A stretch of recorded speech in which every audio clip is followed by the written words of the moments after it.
Ma'am ये कौन कौन पढ़ा है? ये बताए कि सर एटम्स के बारे में कौन थोड़ा मतलब क्या रहता है क्या नहीं रहता है। और आप क्यों नहीं बता रहे हैं? सब सेल वगैरह हम पूछ रहे थे। सब सेल नहीं बताए थे, ये सेल के बारे में डिस्कशन नहीं किए, सिर्फ प्रोटॉन न्यूट्रॉन फिर एटॉमिक मास में किसमें लिया जाता है। आप एब्सेंट रहिएगा तो उसका हम क्या कर सकते हैं? हमने पूरा पढ़ाया। चलिए फिर से पढ़ा रहा हूँ।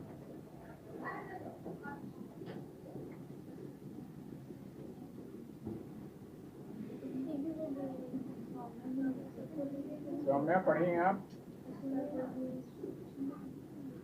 नहीं पढ़ी हैं?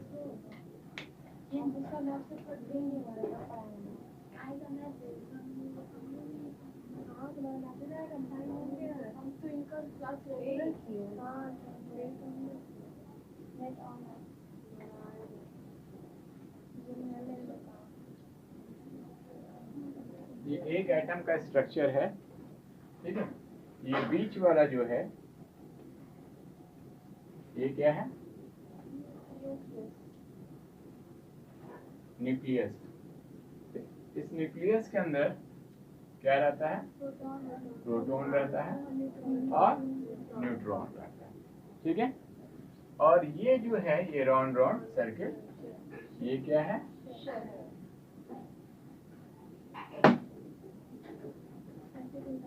इसको ऑर्बिट्स कहते हैं या शेल्स कहते हैं या एनर्जी लेवल कहते हैं। इसको तीन नाम से जाना जाता है। क्या चीज? ऑर्बिट, शेल और एनर्जी। क्लियर है? इसी ऑर्बिट में क्या होता है? इलेक्ट्रॉन रिवॉल्व करता रहता है, चक्कर काटता है। इसी ऑर्बिट में क्या होता है? इलेक्ट्रॉन होता है, रिवॉल्व करता रहता है।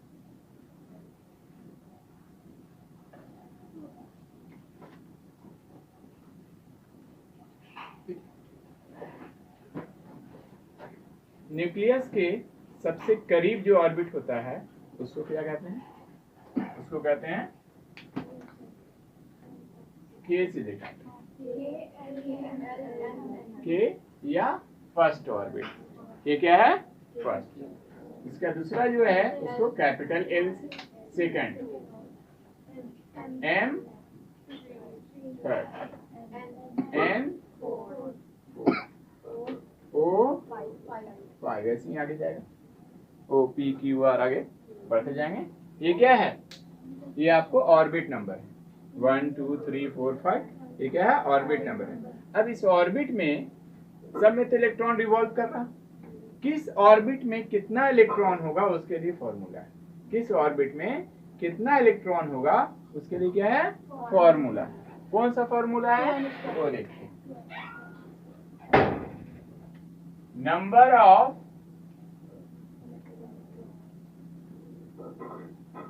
electrons in the given shell।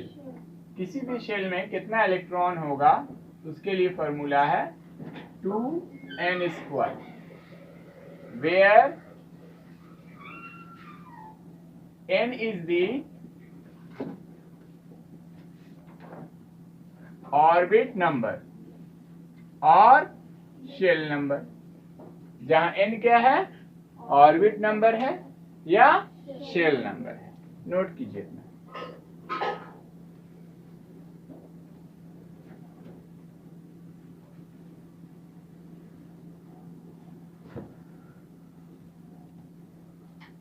Proton पर चार्ज क्या होता है? पॉजिटिव। इलेक्ट्रॉन पर नेगेटिव। न्यूट्रॉन पर न्यूट्रल होता है। इसी एटम में जितने इलेक्ट्रॉन होते हैं उतने ही प्रोटॉन होते हैं, जितने इलेक्ट्रॉन होते हैं उतने ही प्रोटॉन होते हैं। The net charge on the whole atom is what? 0। The net charge on the whole atom is 0। That's why atom is a what? Neutral. That's why atom is a what? Neutral. Clear है?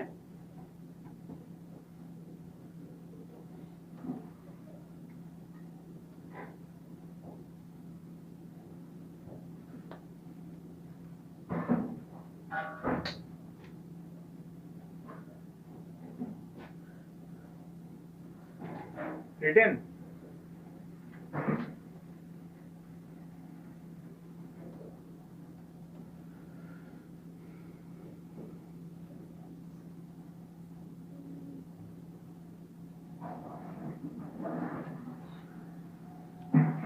This is what? This is the structure of an atom. ठीक है? Structure of an atom. In the center is what? It is the nucleus, and inside the nucleus there is proton and neutron. And this is what? Orbit, shell or energy level in which electron revolves. The number of electron revolves in the given cell is given by the formula 2n square, where n is the number of orbit, shell या energy level.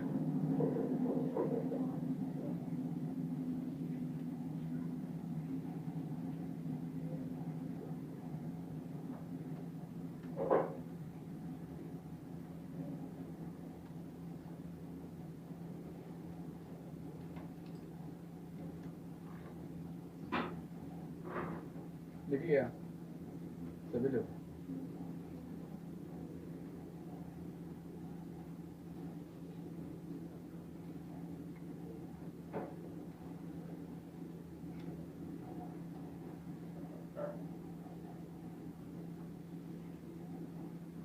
हो गया?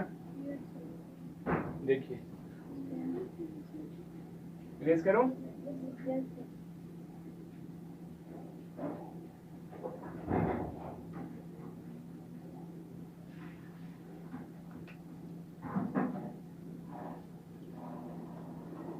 Number of electrons in K is equal to first cell. What is the formula? 2 n. What is the value of n? 1 का square. कितना हो जाएगा? 2 into 1 का square 1 2. तो K cell first shell में कितने इलेक्ट्रॉन होंगे? 2 electron. Number of electrons in L. L is what? Second cell. What is the formula? 2n squared. N. What is the value of n? 2 square what? 4. How much? 8. Number of electron in the L cell? 8.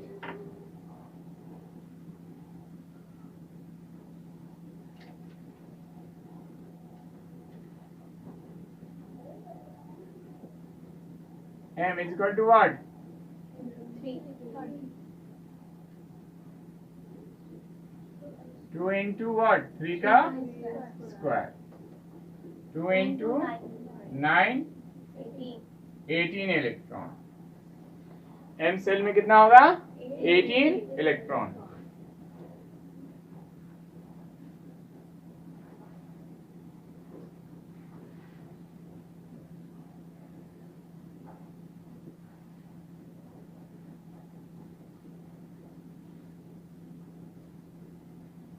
Two into what? What is the value of n here? 4.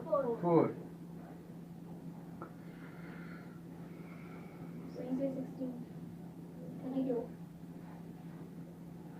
32. n में कितना होगा? 32. इस तरह आगे निकाल लीजिएगा. O में कितना होगा?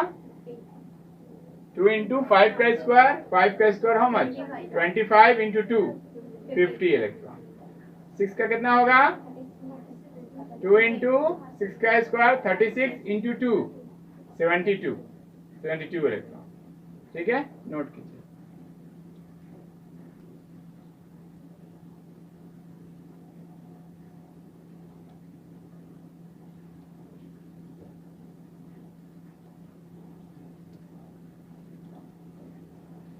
नादरा आप तो पढ़ी हैं.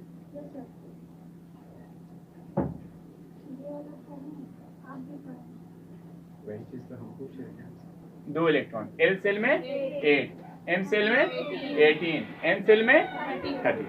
ये याद रखना क्योंकि अभी सब सेल पढ़ेंगे. ठीक है. अब देखिए सब सेल होता है तो सब सेल क्या होता है? स्मॉल लेटर से डिनोट करते हैं. sp_d_f, sp_d_f। सेल क्या होता है? K फर्स्ट सेल कितना इलेक्ट्रॉन होता है? 2 इलेक्ट्रॉन। L सेकंड सेल कितना इलेक्ट्रॉन होता है? 8। M थर्ड सेल कितना इलेक्ट्रॉन होता है? 18। N फोर्थ सेल कितना? 32। आगे फिर से चला जाएगा। अब आइए सेल के अंदर सबसे के बाद भी शेल होता है। जी हाँ, उसी पर पीरियड डिपेंड करता है। पीरियड्स होता है ना, ग्रुप्स एंड पीरियड्स, जो एलिमेंट्स को अरेंज किया गया, पीरियोडिक टेबल बनाया गया, तो उसमें ग्रुप्स और पीरियड्स जो होता है उसी पर डिपेंड करेगा सेल पे। ठीक है, तो ये हो गया। अब इसके अंदर क्या होता है? सबसेल होता है। ठीक, तो सबसेल कितना होता है? सबसेल 4 होता है।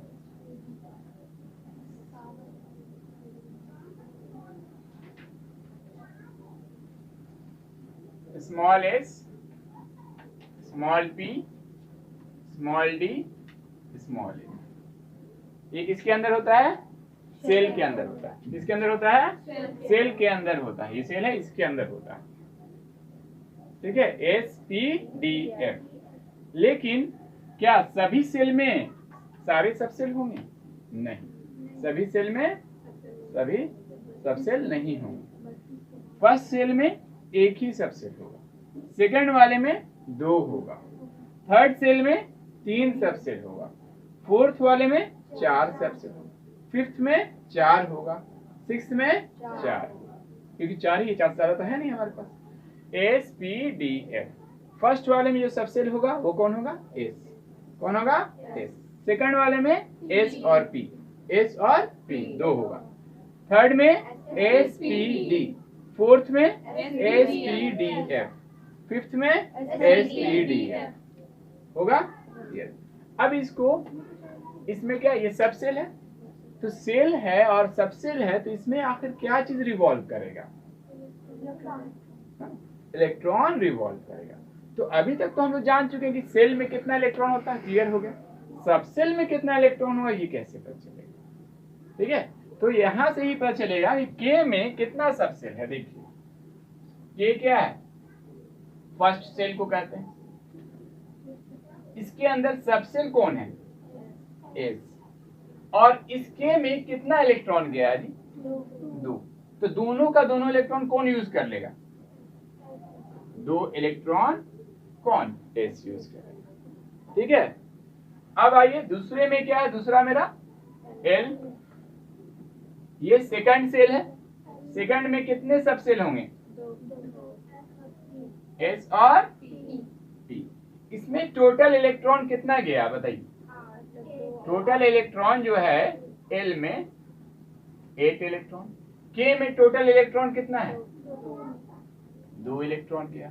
ठीक है, अब ये 8 इलेक्ट्रॉन में से जिसमें 2 इलेक्ट्रॉन तो एस लेगा। एस की कैपेसिटी हमको पता चल चुकी है कि एस कितना ले सकता है? 2। तो 2 इलेक्ट्रॉन इसको मिल गया। अब 8 में से 2 इलेक्ट्रॉन चला गया तो कितना बचा? 6 इलेक्ट्रॉन। कोई दिक्कत? मतलब पी की कैपेसिटी कितनी आ गई? पी जो है, पी सब सेल में कितने इलेक्ट्रॉन होंगे? 6 मैक्सिमम, इससे ज्यादा नहीं हो सकता। कम होगा चलेगा, 4 होगा, 5 होगा तब भी चलेगा, 1 होगा तब भी चलेगा, लेकिन मैक्सिमम कितना हो सकता है? 6 इलेक्ट्रॉन। एस का मैक्सिमम कैपेसिटी कितनी है? 2 इलेक्ट्रॉन। अब आइए थर्ड सेल में, एम थर्ड सेल है, कितना इलेक्ट्रॉन इसमें गया है? टोटल 18 इलेक्ट्रॉन इसके पास। कितने सब सेल हैं? S, B, D. एस की कैपेसिटी हमको मालूम है, पी की कैपेसिटी जो बच गया वो किसके पास जाएगा? कितना बच गया बताइए? 2 और 6 8, तो 18 में से 8 गया तो 10 इलेक्ट्रॉन। इसकी कैपेसिटी 10 इलेक्ट्रॉन जी। फोर्थ में आइए, n is equal to what? 4 shell sorry. तो कितना इलेक्ट्रॉन है इसमें? 32 इलेक्ट्रॉन। इसके पास सबसेल कितना है? S, P, D, F. Total electron कितना गया है? 32 इलेक्ट्रॉन गया। एस के पास कितना कैपेसिटी है मैक्सिमम? 2 इलेक्ट्रॉन, पी के पास 6 इलेक्ट्रॉन, डी के पास 10 इलेक्ट्रॉन और एफ के पास 32 में से 18 चला जाएगा, 18 नहीं डिस्ट्रीब्यूट हुआ है, 18 जगह तो कितना आएगा 14 इलेक्ट्रॉन। एफ की कैपेसिटी कितनी आई 14 इलेक्ट्रॉन एफ के पास। ठीक है, अब इसको ऐसे समझना कि स्ट्रक्चर ऑफ एटम जो पूरा ये है, ये एक होटल है। क्या है? होटल है। और ये ऑर्बिट जो है वो होटल के अंदर रूम है। होटल के अंदर रूम है, के रूम है, एल रूम है, room number 1 K, room number 2 L, room number 3 M, room number 4 N. और होटल में रूल बनाया है कि 3 वीआईपी रूम है। 3 क्या है? वीआईपी रूम है सभी, और बाकी सारे जनरल रूम है। बाकी सारे क्या है? जनरल रूम है। और उन्होंने रूल बनाया कि रूम नंबर 1 में एक ही मेहमान आएगा, एक ही गेस्ट रह सकता है। रूम नंबर 2 में 2 गेस्ट, रूम नंबर 3 में 3 गेस्ट, 3 ही वीआईपी। इसके बाद 4 में क्या होगा? मैक्सिमम एक रूम में 4 मेहमान रह सकते हैं। मैक्सिमम जनरल रूम जो रहेगा उसमें 4 मेहमान रह सकते हैं। बाकी वीआईपी रूम में रूम नंबर के हिसाब से मेहमान होंगे। 1 में 1 मेहमान, 2 में 2 मेहमान, 3 में 3 मेहमान, 4 में कितने मेहमान रहेंगे? 4, 5 में 4, 6 में 4, 7 में 4। और वो मेहमान कौन है? वो मेहमान है सबसे एसपीडीएफ। कौन है? एसपीडीएफ मेहमान है। ठीक है, अब आइए, अभी हम बोला के मेरा रूम नंबर क्या है? 1। इस रूम में रूम नंबर 1 वीआईपी रूम है। वीआईपी रूम में कितने मेहमान होंगे? 1 मेहमान। कौन? एस। हो गया। रूम नंबर 2 में 2 मेहमान। कौन कौन? एस और पी। रूम नंबर 3 में कितने मेहमान? 3, S P D. Room number 4 में कितने मेहमान? S P D F. 5 में 4 ही, एस पी डी एफ। 6 में एस पी डी एफ, 7 में एस पी डी एफ, 4 ही मेहमान। अब मेहमान आपके घर आएंगे या होटल में आएंगे तो वो खाना खाएंगे। तो खाने के लिए मेरे पास क्या है? इसमें क्या चीज रिवॉल्व कर रहा है? इलेक्ट्रॉन। इलेक्ट्रॉन क्या है? रोटी है। इलेक्ट्रॉन क्या है? रोटी है। तो रूम नंबर 1 में टोटल रोटी कितनी गई है? 2 रोटी गई है, 2 इलेक्ट्रॉन गया। और 2 इलेक्ट्रॉन गया रूम नंबर 2 में, और मेहमान 1 हैं, पूरी की पूरी रोटी खा जाएंगे। मतलब एस मेहमान जो है रूम नंबर 1 में, 1 मेहमान कितनी रोटी खाएंगे? 2। ये एस की कैपेसिटी आ गई। एस कितना मैक्सिमम इलेक्ट्रॉन ऑक्यूपाई करेगा? 2। ठीक है, अब रूम नंबर 2 में गए। रूम नंबर 2 में की कैपेसिटी कितनी है इलेक्ट्रॉन की? 8। मतलब 8 रोटी गई, 8 रोटी गई। कितने मेहमान है? 2 मेहमान, एस और पी। एस का हमको पहले ही से पता चल गया कि एस कितना खा सकता है मैक्सिमम? 2 खा लिया। 8 रोटी लेकर गए, 2 खा चुका, कितना बचा? 6 बचा। तो 6 कौन खाएगा? पी। ठीक है, पी खाएगा। पी का मैक्सिमम कैपेसिटी कितना हो गया? 6 इलेक्ट्रॉन। अब रूम नंबर 3 में गए। 3 में कितनी रोटी गई? 18 रोटी गई, मतलब 18 इलेक्ट्रॉन गया। ठीक है, उसमें रूम नंबर 3 में कितने मेहमान? वीआईपी रूम है। रूम नंबर 3 मेहमान, एस पी और डी। एस की कैपेसिटी हम जान चुके हैं 2 इलेक्ट्रॉन, पी की कैपेसिटी 6 इलेक्ट्रॉन, और रिमेनिंग कितना रोटी बच गया बताइए? 18 में से 2 चला गया, 6, 8, 18, 8 हो गया। 8 गया तो कितना? 10 इलेक्ट्रॉन डी की कैपेसिटी। डी की कैपेसिटी क्या हो गई? 10। अब हम लोग जाएंगे रूम नंबर 4 में, एन। रूम नंबर कितनी रोटी गई उसमें? 32 रोटी गई, 32 इलेक्ट्रॉन गया। और रूम नंबर 4 में कितने गेस्ट हैं हमारे पास? 4 मेहमान है। कौन कौन? S P D F. ठीक है, एस की कैपेसिटी कितनी? 2, पी की, डी की, और रिमेनिंग जो होगा वो कितना? 32 में से इन सबको ऐड करके सेपरेट कर दिया तो क्या आ जाएगा? 14 इलेक्ट्रॉन। अब 5 में जाएंगे तो 5 में भी 4 मेहमान, क्योंकि 4 से ज्यादा अलाउ नहीं है। कौन कौन? S P D F. S की कैपेसिटी 2, पी की, एफ आपकी, डी की, एफ की 14। ठीक है, ये मैक्सिमम है। ये क्या है उसकी? इससे ज्यादा वो इलेक्ट्रॉन ऑक्यूपाई नहीं कर सकता। क्लियर है?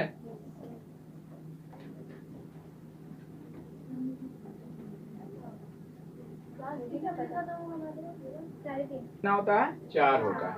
S T D F। H की कैपेसिटी हम लोग क्या निकालें बताइए? S में मैक्सिमम इलेक्ट्रॉन कितना हो सकता है? 2 इलेक्ट्रॉन। P में मैक्सिमम इलेक्ट्रॉन 6 इलेक्ट्रॉन हो सकता है। D में 10 इलेक्ट्रॉन हो सकता है और F में 14 इलेक्ट्रॉन होगा मैक्सिमम। इससे ज्यादा इलेक्ट्रॉन सब सेल में नहीं होगा। क्लियर हो गया? चलिए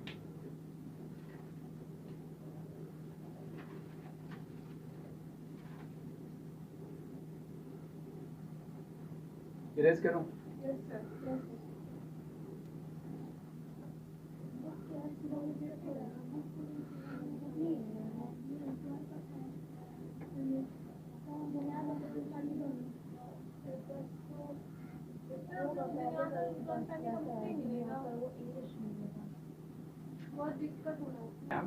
एटॉमिक मास एटॉमिक नंबर पढ़ाते हैं या कुछ लोग नहीं पढ़े? वो भी बताइए। नहीं पढ़े तो फिर से पढ़ा देंगे।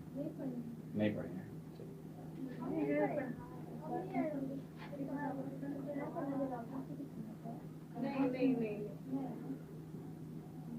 एटॉमिक नंबर इसको Z से करते हैं, डिनोट करते हैं। किसे करते हैं? Z से।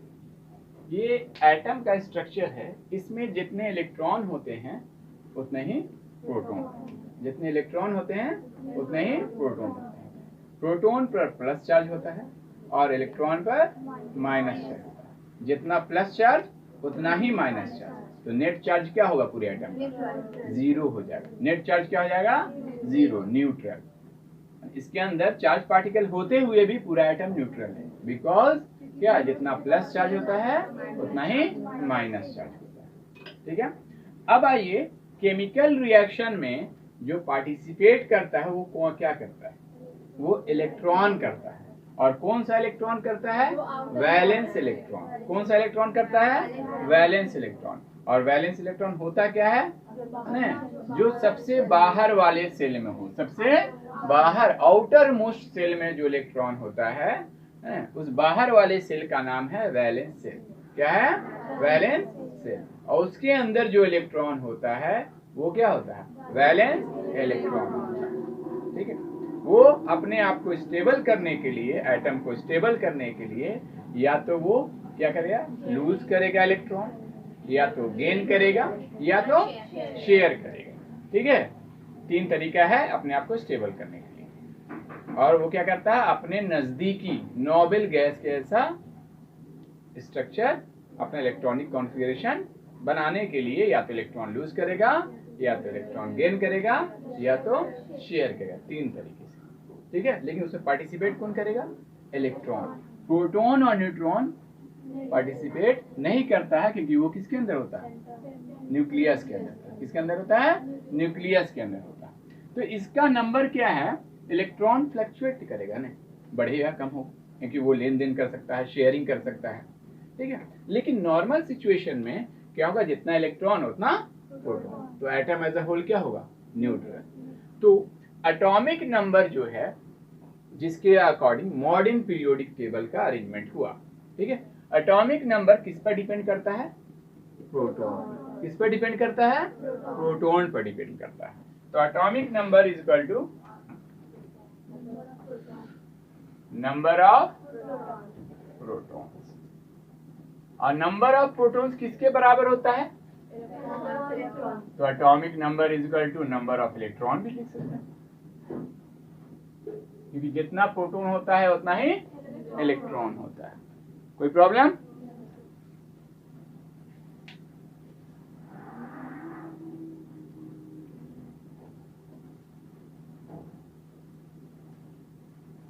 अब आइए, एटॉमिक मास, एटम का पूरा मास। तो इसमें 3 पार्टिकल्स हैं, इलेक्ट्रॉन, प्रोटॉन और न्यूट्रॉन। इलेक्ट्रॉन का जो मास होता है वो प्रोटॉन के मास को 1840 टाइम्स डिवाइड करेंगे, तब जाके इलेक्ट्रॉन का मास है। इसीलिए क्या होता है? इलेक्ट्रॉन के मास को इतना कम होता है कि हम लोग उसको नेग्लिजिबल मान लेते हैं, ना के बराबर। ठीक है। तो पूरे एटम का मास किस पर डिपेंड करता है? प्रोटॉन और न्यूट्रॉन। प्रोटॉन और न्यूट्रॉन। इलेक्ट्रॉन का ही मास होता है, लेकिन इतना कम होता है कि उसको वो हम लोग क्या करते हैं, उसको इग्नोर कर देते हैं। क्यों? क्योंकि इसके मास के एक प्रोटॉन के मास को कितनी जगह बांटना पड़ेगा? 1840 जगह बांटना पड़ेगा, तब जाके एक इलेक्ट्रॉन का मास तो बहुत छोटा हो जाता है। जिस कारण से क्या होता है, इसके मास को हम लोग नेग्लिजिबल मान लेते हैं, ना के बराबर। और एटम का मास किस पर डिपेंड करता है? प्रोटॉन और न्यूट्रॉन। जितना प्रोटॉन होगा उसका मास प्लस जितना न्यूट्रॉन होगा उसका मास, दोनों का मास ऐड करेंगे तो पूरे एटम का मास आ जाएगा। कोई प्रॉब्लम? लिखिए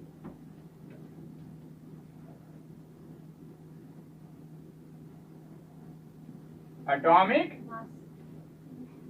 मास, इसको किससे दिखाते हैं? कैपिटल ए से। ये किस पर डिपेंड करता है? दो चीज पर, प्रोटॉन और न्यूट्रॉन पर। तो यहाँ क्या लिखिएगा? Number of protons plus number of neutrons. कोई डाउट? बोलिए। एटॉमिक मास जो है दो चीज पर डिपेंड करेगा, number of proton plus number of neutron. अब आप देखिए, थोड़ा देर पहले पढ़े कि नंबर ऑफ प्रोटॉन को ही हम क्या कहते हैं? नंबर ऑफ प्रोटॉन को ही हम लोग क्या कहते हैं? बताइए। दूसरा नाम क्या है? Atomic number. इधर देखिए, नंबर ऑफ प्रोटॉन को हम लोग लिख सकते हैं atomic number, because atomic number is equal to number of proton. तो यहां पर क्या लिखेंगे? देखिए, atomic mass A is equal to number of proton की जगह पर हम लोग क्या यूज करेंगे? देखिए, नंबर ऑफ प्रोटॉन का दूसरा नाम क्या है? Atomic number Z plus number of neutrons. कोई प्रॉब्लम? बोलिए। दिख रहा है आपको? नहीं दिख रहा है? अच्छा, थोड़ा सर आप इधर रखिए। To atomic number plus number of neutron. अब इस फॉर्मूले से हमको नंबर ऑफ न्यूट्रॉन निकालना। तो नंबर ऑफ जब न्यूट्रॉन निकालेंगे तो क्या आ जाएगा? एटॉमिक नंबर को इधर आके क्या कर देंगे? माइनस डिवाइड करेंगे। प्लस है तो इधर आगे क्या आ जाएगा जी? माइनस। तो यहां से क्या फॉर्मूला आया? नंबर ऑफ न्यूट्रॉन निकालना होगा, number of neutrons is equal to what? Number of proton minus number Just atomic tell me. Mass minus atomic number. Atomic mass minus atomic number. Atomic mass capital A minus atomic number Z।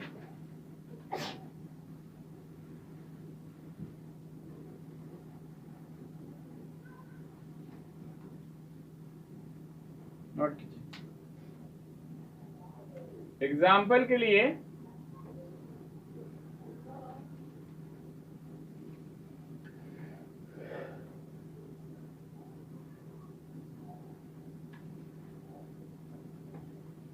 What is this? Sodium. ये क्या है? Base में जो लिखा था यहाँ पर क्या है? ये एटॉमिक नंबर। टॉप में जो लिखा था वो क्या होता है? Atomic mass. एटॉमिक मास को किसे दिखाते हैं? ए से। और एटॉमिक नंबर हमको, ये एटॉमिक नंबर आपको मालूम है तो इससे आपको क्या क्या चीज पता चलता है? बताइए, क्या क्या चीज इससे आपको नॉलेज हुआ? एटॉमिक नंबर 11 कहा, इससे आपको क्या क्या इंफॉर्मेशन मिली?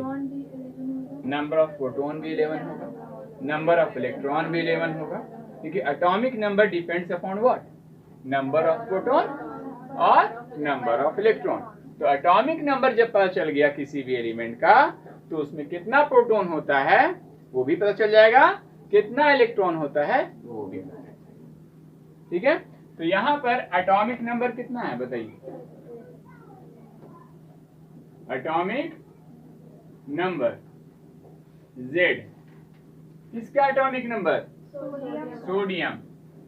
कितना है? 11। अब इसमें हम पूछेंगे नंबर ऑफ प्रोटॉन्स, बताइए। 11। नंबर ऑफ इलेक्ट्रॉन्स, वो भी 11, क्योंकि atomic number he number of proton के बराबर होता है और नंबर ऑफ प्रोटॉन किसके बराबर होता है? इलेक्ट्रॉन के बराबर होता है। तो एटॉमिक नंबर किसी भी एलिमेंट का अगर आपको मालूम है तो उससे आप क्या पता चलता है? इलेक्ट्रॉन का नंबर और प्रोटॉन का नंबर। क्लियर? अब आइए नीचे ऊपर में जो है ये क्या है? मास है। Atomic mass, it is denoted by capital A। Atomic mass कितना है सोडियम का? 23। Very good. तो एटॉमिक मास, तो इससे क्या हमको मिलेगा? ये तो दो चीज का कॉम्बिनेशन है, number of proton plus number of neutron. Proton आपको पता चल चुका, पहले से पता है। अगर नंबर ऑफ प्रोटॉन इसमें से निकाल देंगे तो क्या आ जाएगा? नंबर ऑफ न्यूट्रॉन, क्योंकि ये दो चीज से मिलकर इसका मास बनता है। क्या चीज से? प्रोटॉन और न्यूट्रॉन। तो हमको प्रोटॉन मालूम है, इसमें से प्रोटॉन हम माइनस कर लेंगे तो क्या आ जाएगा? न्यूट्रॉन आ जाएगा। तो हम यहाँ पर number of neutrons is equal to what? A minus Z। A is what? Atomic mass. What is Z? Atomic number। 23 minus 11 is equal to how much? 12 what? Neutrons। तो अब आपको क्या इंफॉर्मेशन मिला? देखिए ये सिंबल है सोडियम का, इसका एटॉमिक नंबर 11 है, एटॉमिक मास 23 है। एटॉमिक नंबर 11 है तो इससे हमको इंफॉर्मेशन क्या मिलता है कि इसमें प्रोटॉन भी 11 है और इलेक्ट्रॉन भी 11 है। और एटॉमिक मास, क्योंकि ये दो चीज पर डिपेंड करता है, number of proton plus number of neutron पर। नंबर ऑफ प्रोटॉन आपको मालूम है तो नंबर ऑफ प्रोटॉन हम माइनस कर देंगे तो क्या आ जाएगा? नंबर ऑफ प्रोटॉन माइनस करें या हम एटॉमिक नंबर माइनस करें, both are same thing, because number atomic number depends upon what? Number of proton. तो नंबर ऑफ प्रोटॉन मालूम हो या नंबर एटॉमिक नंबर मालूम हो, बात एक ही है। तो एटॉमिक मास में से एटॉमिक नंबर माइनस करेंगे तो क्या आएगा? Number of proton. कोई प्रॉब्लम? किसी को कोई डाउट है? नोट कीजिए।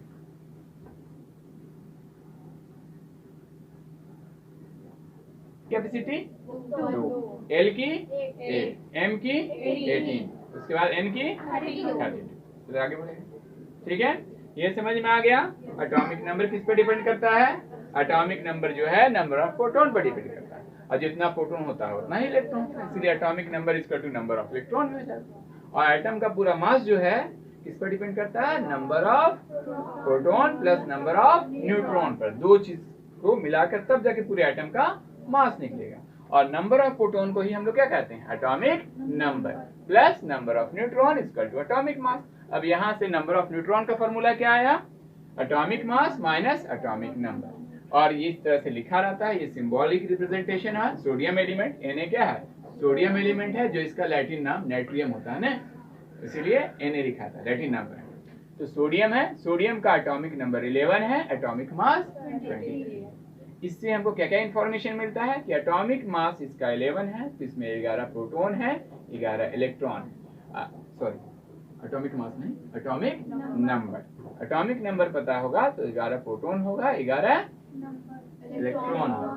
और एटॉमिक मास हमको क्या इंफॉर्मेशन देता है? Number of proton plus number of neutron. और नंबर ऑफ प्रोटॉन किसको कहते हैं? किसके बराबर होता है? एटॉमिक नंबर के। तो एटॉमिक मास में से एटॉमिक नंबर माइनस कर देंगे तो नंबर ऑफ न्यूट्रॉन। तो अब अगर ये इस टाइप से दिया रहेगा तो आप सारी इंफॉर्मेशन निकाल सकते हैं। कोई दिक्कत है? कोई प्रॉब्लम? इरेज करूं? ठीक है। सबसे छोटा जो पहला आइसोटॉप्स है फ्रॉन्टियम, उसमें सिर्फ इलेक्ट्रॉन होता है, प्रोटॉन होता है, न्यूट्रॉन नहीं होता। बाकी सब में इलेक्ट्रॉन, प्रोटॉन, न्यूट्रॉन तीनों है। ठीक है, लेकिन ये आपको 9th क्लास में आइसोबार आइसोटॉप्स में पढ़ाया गया, लेकिन आप लोग 55 साल के हो चुके हैं, बचपन की बात तो याद रहेगी, है कि नहीं? बार बार रीजन चाहिए। चलिए, हो गया ये, रेज करो, ताकि इलेक्ट्रॉन का अलग अलग सेल में कैसे अरेंजमेंट किया जाता है वो हम लोग सीख जाएं। उसी को क्या कहते हैं? Electronic configuration. क्या कहते हैं? Electronic configuration. किसी भी एलिमेंट का जो पोजीशन पीरियोडिक टेबल में पता किया जाता है वो उसके इलेक्ट्रॉनिक कॉन्फ़िगरेशन से पता किया जाता है। पीरियोडिक टेबल में कौन सा एलिमेंट कौन से पीरियड में बैठेगा, कौन से ग्रुप में होगा, that depends upon what? Electronic configuration. ठीक है, जैसे एग्जांपल के लीजिए sodium, atomic number how much? 11। 11 electron लेकर आया। सबसे पहला रूम कौन सा है? के में कितना इलेक्ट्रॉन जाता है? 2। उसके बाद सेकंड एल, इसके बाद एम नहीं है मेरे पास, होना चाहिए था 18, लेकिन 18 मेरे पास है नहीं। कितना हो गया? 2 यहाँ दे दिया, 8 यहाँ दे दिया, 10 दे चुके। अब कितना बचा हुआ है?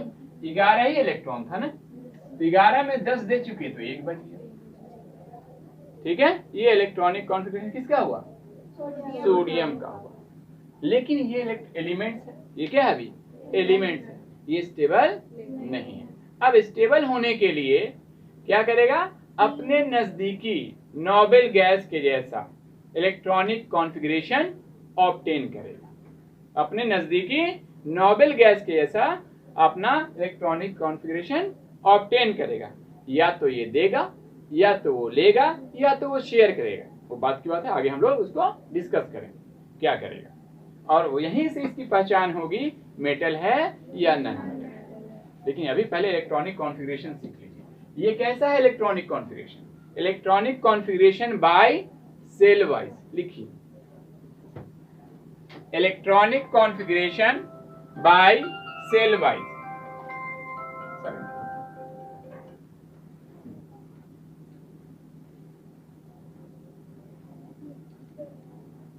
Electronic configuration by shell wise. हाँ, शेल, SHEL, शेल पढ़ा है ना, orbit wise, shell wise, energy level wise. ठीक है, लिखिए सोडियम का, लिखिए क्लोरीन का, लिखिए। देखिए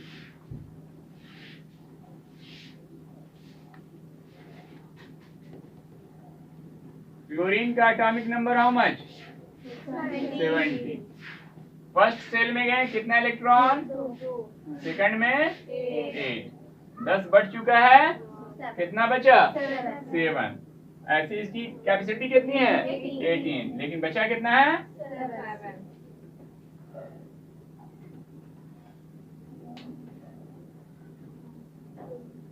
electronic configuration by shell wise या ऑर्बिट वाइज। सोडियम का लिखिए, क्लोरीन का लिखिए। सोडियम क्लोराइड बनता है ना, कैसे बनता है? Why, what is the reason? यही हम लोग यहाँ से सीखेंगे आगे।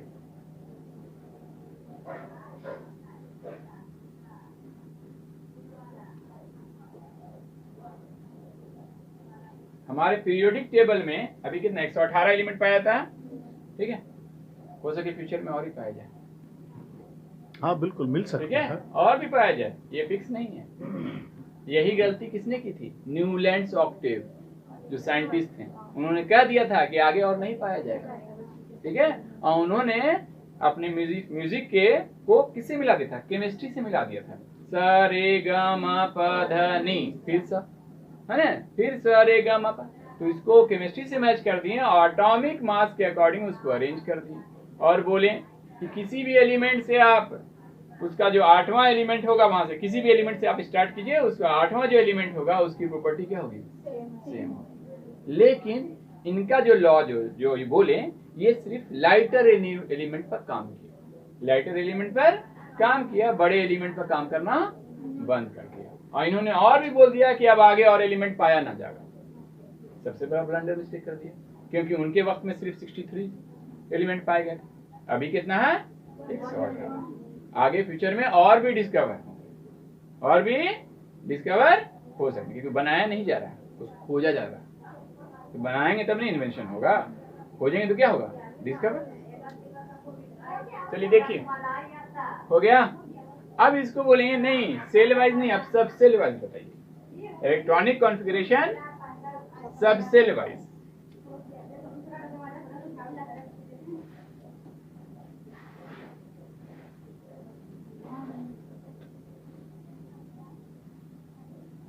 इलेक्ट्रॉनिक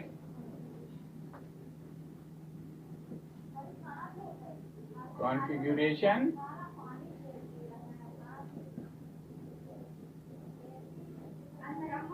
सब cell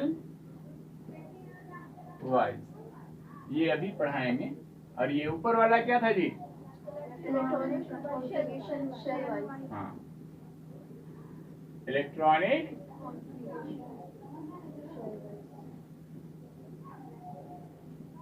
configuration shell wise. Shell में कैसे कैसे इलेक्ट्रॉन का डिस्ट्रीब्यूशन होता है, कैसे कैसे अरेंजमेंट होता है, वो सेल। और क्या? सब सेल वाइज। तो फिर सोडियम ही क्या हम लोग ले रहे हैं, देखिए।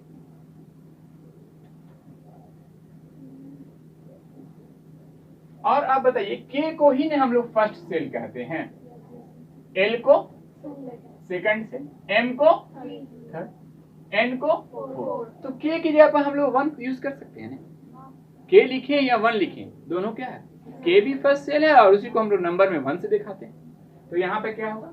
रूम नंबर 1 में गए, के में गए, कौन मेहमान? रूम नंबर 1 में एक मेहमान, एस। कितनी रोटी खाएगा? 2 रोटी खाएगा। रूम नंबर 1 में और भी कोई मेहमान होता है? एक ही मेहमान होता है, वीआईपी रूम है। रूम नंबर 2 में 2 मेहमान, रूम नंबर 2 का एस मेहमान, रूम नंबर 2 का पी मेहमान। एस कितनी रोटी खाता है? 2। पी कितना खाता है? 6। अब रूम नंबर 3 में जाएंगे। रूम नंबर 3 में 3 मेहमान, 3 का एस, 3 का पी और 3 का डी।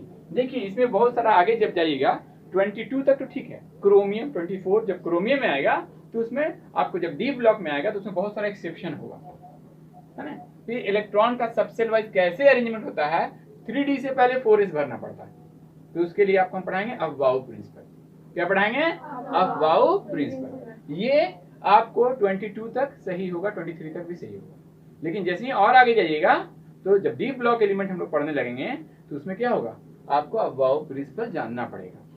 फिर आपको जानना पड़ेगा हुन्स लॉ, है ना, हाफ फील्ड, कंप्लीट फील्ड, उसके लिए वो भी जरूरी है। लेकिन अभी जहां तक ये सोडियम एलिमेंट है, तो सोडियम आपको एस, कौन सा एलिमेंट है? आपको एस ब्लॉक एलिमेंट है। और एस ब्लॉक क्यों हम बोल रहे हैं, अपने मन से नहीं बोल रहे हैं, वो अभी हम साबित करेंगे कि ये एस ब्लॉक क्यों है। क्योंकि जिस एलिमेंट का आउटर मोस्ट में जहां पर खात्मा होता है वही उसका क्या होता है, बाहर वाले सेल। अगर वो एस पर खत्म हो रहा है तो एस ब्लॉक एलिमेंट, पी पर खत्म हो रहा है पी ब्लॉक एलिमेंट, है ना, डी पर खत्म होगा डी ब्लॉक, एफ पर खत्म होगा एफ। ठीक है, देखिए तो अभी तक कितना डिस्ट्रीब्यूशन हो चुका? 2 यहाँ 4 और 6, कितना हुआ? 10। टोटल मेरे पास कितना इलेक्ट्रॉन था? 11। अब एस के पास कितनी कैपेसिटी है? 2 की, लेकिन 2 मेरे पास बचा हुआ है नहीं है। तो क्या करेंगे, ऐसा भाई साहब एक रोटी खा लीजिए। तो फिर वो क्या करेगा, गाली देगा कि दावत भी दी है, आधा पेट खिला। ठीक है, क्योंकि इसका तो पेट भरा नहीं, इसकी कैपेसिटी कितनी है? 2 है, लेकिन नहीं है, बचा ही नहीं रोटी, तो जितना बचा उतना ही खा देंगे। और अब पी के पास बचा देने के लिए, एस तो अभी पूरा हुआ ही नहीं, तो पी खत्म, हटा दिया, डिलीट कर दिया, 0 हो गया। 3D के पास बचा है देने के लिए। अब आप देखिए 11 इलेक्ट्रॉन का अरेंजमेंट हो गया। अब देखिए ये क्या है, ये फर्स्ट जो हम लोग बोला यही ने के सेल है, सेकंड जो बोला यही ने एल सेल है, और ये थर्ड जो बोला यही एम है, 3s 3p 3d। ठीक है, इसका इलेक्ट्रॉनिक कॉन्फ़िगरेशन सब सेल वाइज हो गया। इसका आउटर मोस्ट सेल जो है, जिसको हम लोग वैलेंस सेल कहते हैं, कौन है? 3s। Third cell third cell क्या है? आउटर मोस्ट सेल है। इसीलिए सेल पर ही इसका क्या डिपेंड करता है? पीरियड। सोडियम जो है पीरियोडिक टेबल में थर्ड पीरियड में होगा, क्योंकि कितने रूम तक गए हम लोग? 3 रूम नंबर, उससे आगे जा पाए? नहीं जा पाए। तो इसीलिए सोडियम, और यही रूम नंबर जो होता है, जो नंबर ऑफ आपको सेल होता है, वही को क्या देता है? पीरियड्स देता है। क्या देता है? पीरियड्स। कितना पीरियड्स है पीरियोडिक टेबल में? 7। तो 7 किस पर डिपेंड करता है कि फर्स्ट पीरियड में होगा, सेकंड पीरियड में होगा, third period? That depends upon what? Number of shell. कहां तक हम लोग गए? किस रूम तक गए? तो किस रूम तक गए? थर्ड। तो थर्ड क्या हो गया? पीरियड। सोडियम थर्ड पीरियड का एलिमेंट, थर्ड पीरियड में अरेंज किया हुआ। और अब ग्रुप की बात आई तो देखिए, आउटर मोस्ट सेल कौन है? थर्ड, मतलब वैलेंस सेल। ये वैलेंस इलेक्ट्रॉन बोलेंगे तो कितना है? इसमें कितना इलेक्ट्रॉन है जी? बाहर वाले रूम में 1 इलेक्ट्रॉन है। बाहर वाले रूम में 1 इलेक्ट्रॉन है, और यही केमिकल रिएक्शन में क्या करेगा? पार्टिसिपेट करेगा। ठीक है, या तो ये देगा, या तो लेगा, या तो शेयर करेगा, बात की बात हम लोग डिसाइड करेंगे। लेकिन ये वैलेंस इलेक्ट्रॉन कितना? 1 इलेक्ट्रॉन। और इसका खात्मा एंडिंग किस पर हुआ? किस पर हुआ? कौन से सब सेल पर? एस पर। तो इसीलिए सोडियम कौन से ब्लॉक में आता है? एस ब्लॉक में आता है। किस में होता है? S block element. कौन सा ब्लॉक एलिमेंट है? S block element. और बाहर में कितना इलेक्ट्रॉन है? 1। वैलेंस इलेक्ट्रॉन कितना है? 1 है। इसीलिए इसका ग्रुप भी क्या है? 1। फर्स्ट ग्रुप में होता है, थर्ड पीरियड में होता है, क्लियर है? और एस ब्लॉक एलिमेंट है क्योंकि इसका खात्मा किस पर हो रहा है? एस पर हो रहा है। कोई प्रॉब्लम समझ में आया? बोलिए। अब आगे देखिए, नेक्स्ट है क्लोरीन की बात। Cl। क्लोरीन का एटॉमिक नंबर होता है 70। कहाँ जाएंगे? रूम नंबर 1 में कितने मेहमान? 1 मेहमान। रूम नंबर 1 में 1 मेहमान एस। कितनी रोटी खाएंगे? 2। रूम नंबर 2 में 2 मेहमान, 2 का एस और 2 का पी। कितना एस खाता है? 2। पी कितना खाता है? 6। रूम नंबर 3 में 3 मेहमान, 3s, 3p और 3d होता है। अब देखिए कितना डिस्ट्रीब्यूट हो चुका? 2, 2, 4 और 6, 10 इलेक्ट्रॉन बच चुका। 7 बचा है, तो ये 2 और इसके पास कितना? 6 होता है ना, लेकिन 6 में से बचा हुआ है। देखिए तो 12 तो बच चुका, 5 ही है। तो पी को भी हम लोग आधा ही पेट खिलाया, मतलब 1 रोटी कम पड़ गया उसको। डी को खिला पाएंगे? डी को हम लोग नहीं खिला पाएंगे, मेरे पास बचा ही नहीं। तो डी वहां से क्या हो जाएगा? 0 है। हो गया? कोई प्रॉब्लम? अब ये बताइए, इसका सेल अगर बात करेंगे, ये तो सबसे सेल बात करेंगे तो ये फर्स्ट है, ये क्या है? के। ये दोनों सेकंड है तो एल, ये दोनों थर्ड है तो एम। देखिए के में कितना इलेक्ट्रॉन? 2। एल में कितना इलेक्ट्रॉन? 2 और 6 8। एम में कितना इलेक्ट्रॉन? 2 और 5 7। कोई प्रॉब्लम? सेल वाइज भी हो गया और सब सेल वाइज हो गया। अब आइए, कितने रूम तक हम लोग गए? थर्ड रूम तक गए। 3 रूम है ना, 3 से ज्यादा नहीं गए। तो 3 क्या है इसका? ये भी कौन से पीरियड का? थर्ड पीरियड का। कौन से पीरियड का है? थर्ड पीरियड का। और एक चीज और देखिए, इसका खात्मा किस पर हो रहा है? पी पर। तो इसीलिए क्लोरीन क्या है? P block element. क्लोरीन क्या है? P block element. अब आइए इसके ग्रुप की बात कीजिएगा, तो ग्रुप में यहाँ पर 7 नहीं होगा, इसकी 17 होगी। क्यों होगी 17? वो देखिए, पीरियोडिक टेबल अगर आपको याद होगा तो पहला ग्रुप एस ब्लॉक, दूसरा भी एस ब्लॉक। 2 ग्रुप जो था, फर्स्ट और सेकंड, दोनों एस ब्लॉक एलिमेंट। एक अल्कली मेटल होता है, एक अल्कली अर्थ मेटल होता है। फर्स्ट ग्रुप और सेकंड ग्रुप दोनों एस का। उसके बाद पी ब्लॉक जो स्टार्ट होता है, फर्स्ट सेकंड के बाद डायरेक्ट आ जाता है 13 पर। 13 से लेके 18 तक पी ब्लॉक है। कितना जंप किए बताइए? 2 के बाद 13 पर कितना गैप है? बताइए आप लोग। 2 के बाद 13 पर डायरेक्ट चले आए, 13 से पी स्टार्ट हो गया, तो 12 तक हम लोग जंप किए। 3, 4, 5, 6, 7, 8, 9, 10, 11, 12। 10 घर हम लोग जंप किए तब 13 पाए। तो 10 जंप किए, तो वो जो बीच में जो 10 है वो क्या है? डी ब्लॉक एलिमेंट या F block element? D block element या एफ ब्लॉक एलिमेंट? तो एस से पी पर जाने के लिए कितना जंप करना पड़ेगा?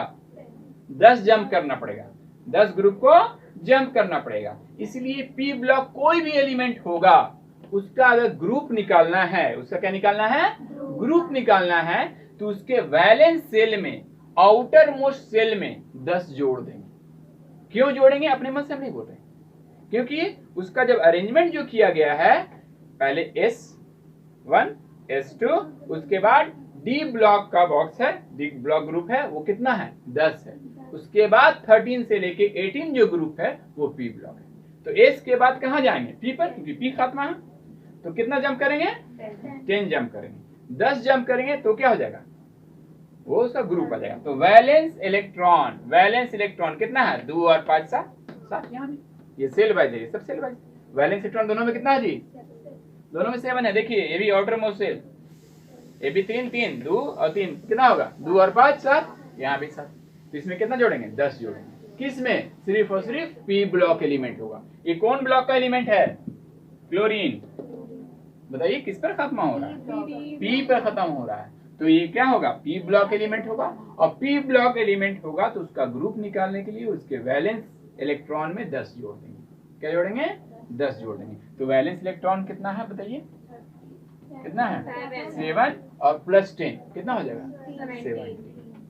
तो ये कौन से ग्रुप का होगा? 17 ग्रुप का। कौन से पीरियड का होगा? 3rd period. कोई प्रॉब्लम? ये सब कब पता चलेगा? जब तक आपको सबसेल वाइज इलेक्ट्रॉनिक कॉन्फ़िगरेशन नहीं आएगा, नहीं पता पाएगा। इसमें कहाँ मालूम है एस पर खत्म है या पी पर खत्म है? मालूम है? इसमें तो ये मालूम है कि वैलेंस इलेक्ट्रॉन मेरा 7 है, लेकिन ये इसका खात्मा कहाँ पर हो रहा है, एस पर हो रहा है या पी पर हो रहा है, ये हम लोग इसमें नहीं पता। तो उसको सबसेल वाइज किया तो देखिए क्लियर हो गया। खत्म किस पर हुआ? पी पर। तो पी ब्लॉक एलिमेंट। किस पर खत्म हुआ? एस पर। S block element. ठीक है। कितने रूम तक गए? 3rd। ये भी किस रूम तक गए? 3rd। दोनों सेम पीरियड का, ये भी 3rd पीरियड का है, ये भी 3rd पीरियड का। कोई प्रॉब्लम? नोट